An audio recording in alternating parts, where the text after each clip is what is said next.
안녕하십니까. 신조의 굴톡 시자입니다. 오늘 오후 2시에 국민의힘 의총이 다시 열립니다. 월요일 5시간 10분에 걸친 마라톤 의총을 했는데 특별히 결론 난 건 없습니다. 그에 이어서 오늘 또 하는 것이고요. 오늘 좀 눈여겨봐야 될 포인트는요.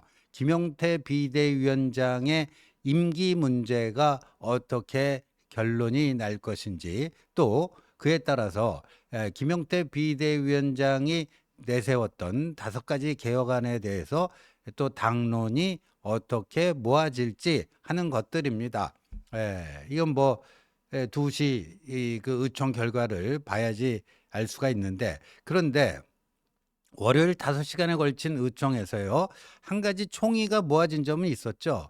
당초 예상과는 달리 이른바 구친윤계 의원들도 조기 전대는 해야 된다. 오히려 제가 어제 설명을 드렸지만 김용태 개혁안에 대한 반감이 커지면서 김용태를 빨리 쫓아내기 위해서는 오히려 조기 전대를 해야 되는 것 아니냐, 이런 식으로 뭔가 작전이 바뀐 것 아니냐. 그래서 9월 정기국회는 9월 1일부터 100일 동안 실시가 됩니다. 그러니까 8월 말까지는 전당대회를 마쳐야 한다는 것은 오늘 뭐 의총에서 또 논의가 있겠지만 이미 합의가 이루어진 사항이라고 또 볼 수가 있을 것 같습니다. 그러다 보니까 이런 기사가 뜨고 있는 거예요. 저 9월 전대라기보다 8월 말 전대가 될 것 같아요. 갈림길 김문수 대 한동훈의 리턴 매치가 성사될까? 언론들은요 벌써부터 아무래도 조회수 많이 나오고 또 흥미도 많이 끌고 하려면 한동훈 대 김문수의 리턴 매치가 다시 성사될 것인가? 그것이 문제로다. 뭐 그런 식의 약간은 좀 자극적인 타이틀을 뽑는데, 지금 언론들이 이제 저런 식으로 야마를 잡기 시작을 했습니다. 지금 뭐 노컷 뉴스라고 하는 매체만 그런 게 아니고요. 다른 매체에도 이제 저와 유사한 기사가 지금 나오고 있습니다. 근데 김문수 전 후보의 동향에 대해서는 나보고 당대표 나가라는 것은 쓰레기더미에 들어가라는 것이다. 나를 진정 지지하는 사람이라면 나한테 그런 요구를 해서는 안 된다. 말은 그렇게 했지만 말과 행동이 좀 다릅니다. 그 노동부 장관 시절에도 대선 출마 의사 물어보면 윤석열 대통령 탄핵은 확실히 기각돼서 직무에 복귀하실 텐데 내가 무슨 뭐 대선 출마 얘기하는 것 자체가 가당치 않다. 나한테 그런 거 물어보지 마라. 나는 대권 욕심 없다. 그때 그러다가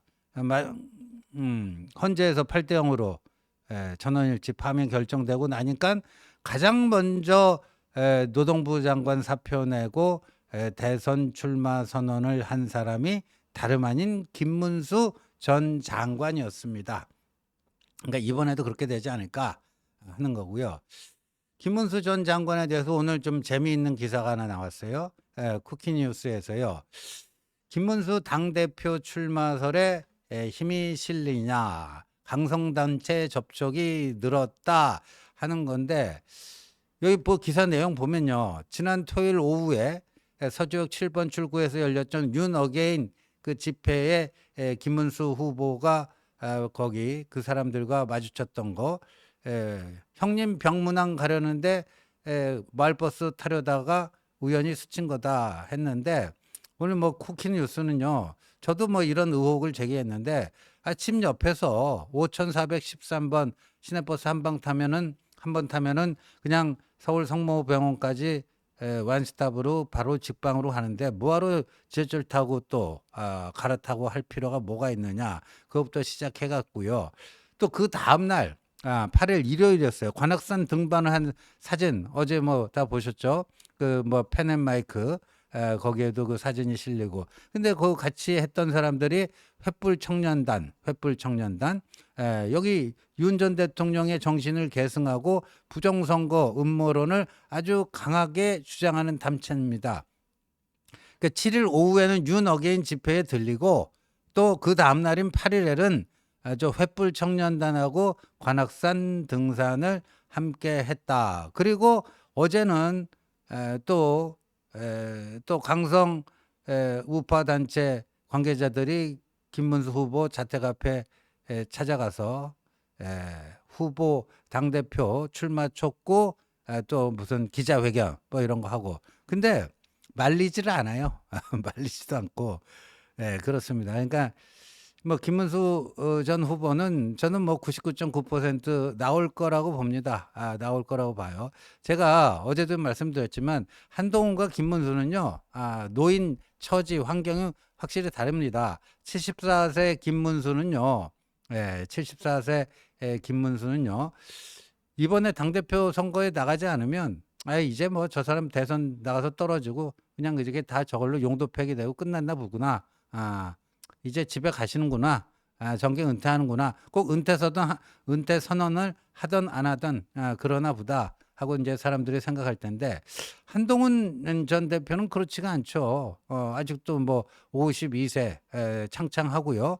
요번에 뭐 안 나간다 해서 무슨 한동훈이 정치 그만한다 이렇게 생각할 사람 누가 있어요?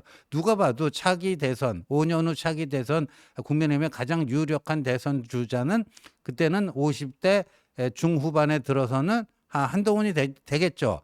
70대 후반에 김문수를 생각하겠습니까? 80 다 돼가는 김문수를 생각하겠냐고요.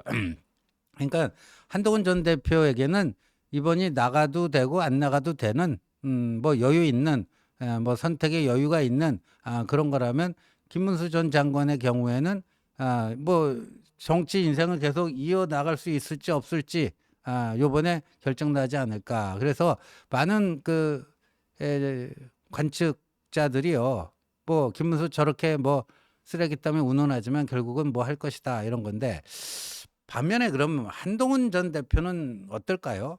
한동훈 전 대표. 근데 지난번 대선 후보 경선 때 그 한동훈 후보의 비서실장을 했던 한지아 의원이 오늘 아침 김태현의 정치쇼 SBS 라디오에 나와서 전당대회 하는데 한동훈의 당권 도전 친한계도 6대4다 뭐 이런 식의 발언을 했더라고요. 친한계도 6대4다 하는 얘기가 뭐냐 하면은, 나가라는 사람이 6, 나가지 말라는 사람이 4. 그러니까 나가는 사람이 좀 더 많다. 6대4다. 그러면서 그 각각의 이유에 대해서 얘기를 했는데, 나가지 말라는 사람은 지금 이재명 정권 초기 그 여러 가지 환경도 안 좋고 뭐 이제 뭐 특검도 있고, 그래서 내년 지방선거 그렇게 뭐 유리한 환경은 아니라고 생각되는데, 또 뭐 저렇게 해서 지방선거 결과가 안 좋으면 그때 또 그만둬야 되는 그런 건데, 요번에 뭐하러 나가서 희생을 하느냐 뭐 이런 근거다. 또 6은 한동훈의 그 개혁적 새로움, 뭐 그다음에 출중한 역량 이런 거를 봤을 때는 누라는 위기에 빠진 국민의힘을 그래도 쇄신하고 이거를 거듭나게 할 수 있는 리더십은 한동훈에게 있는 거니까 희생하는 마음을 가지고 나가야 된다. 뭐 이렇게 이제 소개를 했습니다. 소개를 했는데, 일단요 6대4라는 거에 대해서는 저도 잘 뭐 저게 뭐 한지아 의원은 나름대로 파악을 해서 저렇게 얘기했겠지만, 제가 봐서는 뭐 6대4라기보다도 거의 반반이에요. 거의 반반, 5대5고요. 또 어떤 사람도 또 생각이 계속 바뀌고 있고, 뭐 그러니까 6대4라기보다는 그냥 반반이다, 5대5다 이렇게 봐야 될 것 같은데, 자 그러면 의외로 나가지 말아야 되는 사람들이 왜 그렇게 50% 한동훈 친한계 내에서 한 50% 정도가 되느냐, 그 사람들은 어떤 고민을 하고 있는가 하는 것들은요, 이런 겁니다. 이게요 이렇습니다. 김문수가 나올 것은 너무도 뻔한데, 너무도 뻔한데 그런 상태에서 한동훈이 출마한다는 것은 한동훈 대 김문수의 리턴 매치가 성사가 되는 건데, 그러면 이게요, 이 대선 후보 경선을 4월과 5월에 했습니다. 4월과 5월에 했는데 불과 몇 달 되지 않아서 또 당대표 선거에서 두 사람이 충돌한다. 이게 과연 국민들의 일반적 눈높이로 보면 어떻게 보이겠는가? 뭐 이런 게 있고요. 그러면 이 나가지 말아야 된다. 좀 신중하게 판단해 보자. 이런 쪽에서는요. 이렇게 봅니다. 이 한동훈 대 김문수의 리턴 매치가 성사가 되면요. 이 구친윤계와 김문수가 또 손을 잡을 가능성이 높다. 왜? 김문수로서는 경쟁자 한동훈을 물리치기 위해서는 그때 한덕수를 끌어들여서 자기가 표를 많이 얻었듯이 김덕수, 을지문덕 이거 갖고 표를 많이 얻었듯이 한동훈을 싫어하는 친윤계와 손을 잡고 합작을 해서 한동훈을 협공을 해서 한동훈을 이기려면 김문수로서도 필요한 거고, 그리고 친윤계 입장에서 보면 어차피 한동훈 대 김문수 양자 대결이 되면 친윤이 뭐 독자부를 내세운다 한들 별 의미가 없을 거고, 그럼 둘 중에 그나마 누가 우리에게 그나마 덜 나쁜가, 더 좋은가를 따지는 게 아니라 덜 나쁜가를 따질 겁니다. 그런데 한동훈에 대해서는 거의 포비아가 있잖아요. 공포증. 한동훈이 당대표가 돼서 당권을 쥐고 쭉 나가게 되면 내 이제 정치 생명 끊어진다. 다음번 내 공천 힘들 거다. 이런 두려움과 공포심이 있기 때문에 한동훈이 되는 것만큼은 어떻게든지 결사저지하려 들 거 아닙니까? 그러면 친윤과 김문수의 선거 연합이 또 형성이 됩니다. 그럼 한동훈 대 김문수가 아니고 한동훈 대 김문수 플러스 친윤이 되는 거예요. 한동훈 대 김문수 플러스 친윤. 이렇게 되지 않겠습니까? 지난 그 대선 후보 경선 때도 마찬가지죠. 마지막에 사자에서 홍준표와 안철수가 탈락하고 한동훈과 김문수만 남았을 때 그때 친윤이 한 행동이 바로 그거 아닙니까? 어차피 김문수 되면은 또 한덕수하고 단일화 할 거니까 그때는 이제 나중에 김문수에게 속았다 해갖고 틈새가 벌어졌지만 한동훈이 나오면요 다시 김문수하고 붙을 가능성이 대단히 높다. 그러면 지금의 또 전당대회는요 8대 2입니다. 당원 80%, 그다음에 일반 국민 여론조사 20%. 작년 7월 전당대회도 이 룰로 했고요. 그 전에 김기현이 당대표가 될 때는 아예 당원 100%였어요. 그러니까 이 선관위에서 이게 정하기 나름인데 이 친윤들이 주도하는 선관위에서 이렇게 정하면 8대 2 구도에서 싸워야 되는데 지난번에도 저 일반 국민 여론조사에서는 뭐 2% 차이 거의 뭐 똔똔이었는데 당원 투표에서 한동훈이 많이 진 거 아닙니까? 아무래도 친윤의 영향력이 많이 남아 있다. 근데 최근에 한동훈 쪽에서 당원 가입 운동 열심히 했기 때문에 이제 좀 많이 그 차이를 줄인 거 아니냐 뭐 이런 얘기도 나옵니다만 여전히 이 전통적인 특히 영남 쪽에 당원들이 많이 몰려 있잖아요. 그런 사람들은 아직까지도 친윤 정서가 좀 강하다. 이렇게 되면은 승패가 어떻게 될지를 모른다. 승패가 어떻게 될지를 모른다 하는 거고요. 상당히 이제 뭐 박빙의 승부를 권곤일척의 박빙 승부를 할 수밖에 없는 그런 상황이 될 거고요. 근데 만약에 거기서 지난번처럼 또 당선을 못하고 낙선을 하게 된다. 이렇게 되면요. 한동훈 전 대표에게 상당한 치명상이 될 거다. 지난번 대선 후보 경선에서도 김문수한테 졌는데 이번에 또 당대표 선거에서도 김문수에게 진다? 그러면 이거는 상당한 치명상이 될 거고, 그렇다고 뭐 정치 생명이 끝나거나 그러지는 않지만 그거를 다시 이제 새로운 재기의 어떤 그거를 하기까지는 상당히 고통스러운 과정들이 이어지지 않을까 이렇게 보여지는 거고요. 두 번째는 그런 이 건곤일척의 박빙승부에서 이겼어요. 이겨서 당대표가 된다. 근데 어떻게 될 것인가? 이 지난번 당대표 때 원내대표가 누구였어요? 추경호였잖아요. 협조적이었습니까? 아니죠. 매우 비협조적이고 겉으로는 웃으면서 속으로는 딴지 걸고 태클 걸고 뒤통수 치고 뭐 이런 걸 했잖아요. 긴 설명이 필요 없지 않습니까? 다음 주 월요일에 원내대표가 누가 뽑힐지 지금 TK 쪽에서는 삼선의 송원석 의원을 몰빵해 주자 뭐 그런 얘기가 나오고 있다는데, 그러면 친윤계 원내대표가 다음 주 월요일에 선출이 되는데 당대표로 또 한동훈이 된다. 그러면 당대표 한동훈, 원내대표 추경호 때하고 비슷한 구도가 되지 않겠습니까?